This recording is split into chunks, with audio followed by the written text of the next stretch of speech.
Dear audience, السلام علیکم۔ 5 minutes lecture series کے اندر جو ٹاپک ہمارا چل رہا ہے وہ ہے تزکیہ نفس۔ تزکیہ نفس کے ضمن میں نماز پنجگانہ اور تہجد کی نماز کے بعد جو چیز انتہائی مؤثر ہے اسے تلاوت قرآن کہا جاتا ہے، یعنی قرآن مجید کی تلاوت کرنا۔ قرآن اللہ رب العزت کی طرف سے آنے والی آسمانی ہدایت کا وہ آخری شاہکار ہے جو قیامت تک کے لیے تمام بنی نوع انسان کے لیے کتاب ہدایت ہے، اور حضور علیہ السلام کا یہ سب سے بڑا معجزہ ہے قرآن مجید کی صورت کے اندر، جو آج بھی ہمارے سامنے موجود ہے۔ قرآن مجید کی 2 حیثیتیں ہیں۔ نمبر 1 تو یہ ذکر بھی ہے، اور نمبر 2 اس کے اندر فکر بھی ہے۔ ذکر اور فکر یہ 2 پر ہیں جن کے ذریعے سے بندہ مومن روحانیت کی بلندیوں پر پرواز کیا کرتا ہے۔ تو قرآن مجید کے اندر جتنے بھی انسانی شخصیت کو روگ ہیں، جو بیماریاں ہیں، خاص طور پر روحانی اور نفسیاتی، قرآن کے اندر ان کا شافی علاج موجود ہے۔ یوں سمجھ لیں کہ قرآن ان کے لیے ایک نسخہ کیمیا کی حیثیت رکھتا ہے۔ قرآن مجید کے اندر اللہ رب العزت نے اس نقطہ کی طرف اشارہ کرتے ہوئے فرمایا وَشِفَاءٌ لِمَا فِی الصُّدُورِ، کہ لوگوں یہ قرآن شفا ہے ان تمام بیماریوں کے لیے، ان تمام روگوں کے لیے جو انسان کے قلب و باطن کے اندر پائے جاتے ہیں۔ اب قرآن سے استفادہ کیسے کیا جائے؟ قرآن کو پڑھنے والے تو بہت ہیں، مگر قرآن سے ہدایت کی رہنمائی لینے والے بہت کم لوگ ہیں۔ اس کی وجہ کیا ہے؟ اس استفادہ کی کچھ شرائط ہیں۔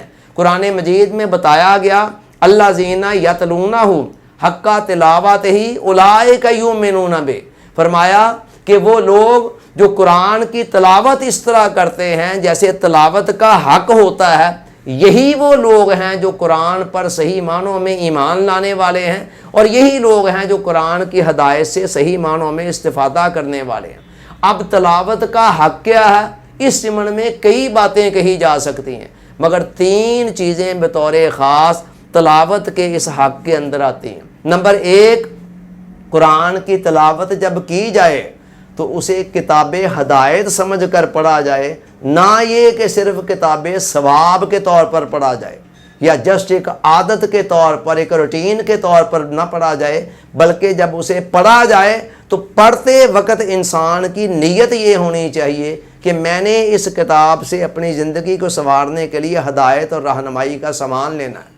اور نمبر 2، جو کچھ انسان پڑھ رہا ہو اس کی طرف انسان کے اس کے معنی کی طرف، اس کے مفہوم پر غور و فکر کر رہا ہو، سوچ بچار کر رہا ہو، اس کے معنی اور مفہوم کو اپنے قلب و باطن میں اتار رہا ہو، نہ یہ کہ صرف انسان اندھوں اور بہروں کی طرح رٹے رٹائے الفاظ کو پڑھتا چلا جائے۔ یہ دوسری بات۔ اور تیسری بات یہ ہے کہ تلاوت کے اندر باقاعدگی ہو، تسلسل ہو، کنٹینیوٹی ہو۔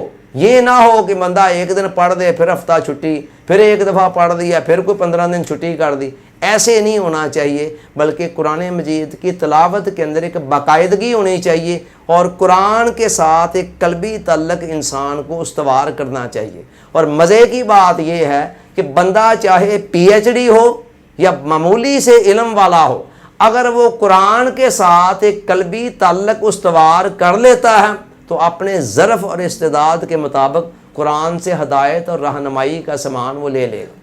لوگ اکثر یہ بات پوچھتے ہیں کہ قرآن کی تلاوت ڈیلی بیسس پر کتنی ہونی چاہیے؟ میرے نزدیک اس سلسلے میں مقدار اتنی اہم نہیں ہے جتنا اہم معیار ہے۔ اصل چیز یہ ہے کہ آپ مقدار بے شک تھوڑی رکھ لیں، مگر جتنی مقدار رکھیں اس کو جب کریں تو اس کے اندر یہ تینوں چیزوں کا خیال رکھیں کہ آپ کتاب ہدایت سمجھ کر ہدایت لینے کی نیت سے اس کو پڑھ رہے ہوں، اور پھر اس کے اوپر غور و فکر کر رہے ہوں، اور اس کے بعد پھر یہ ہے کہ تلاوت کے اندر ایک تسلسل ہو، ایک ریگولیرٹی ہو، باقاعدگی ہو۔ اور قرآن ایک تھیوری ہے، اور اس تھیوری کا جو پریکٹیکل ہے وہ حضور علیہ السلام کی حیات طیبہ ہے، آقا کی سنت مبارکہ ہے، حضور علیہ السلام کی سیرت طیبہ ہے۔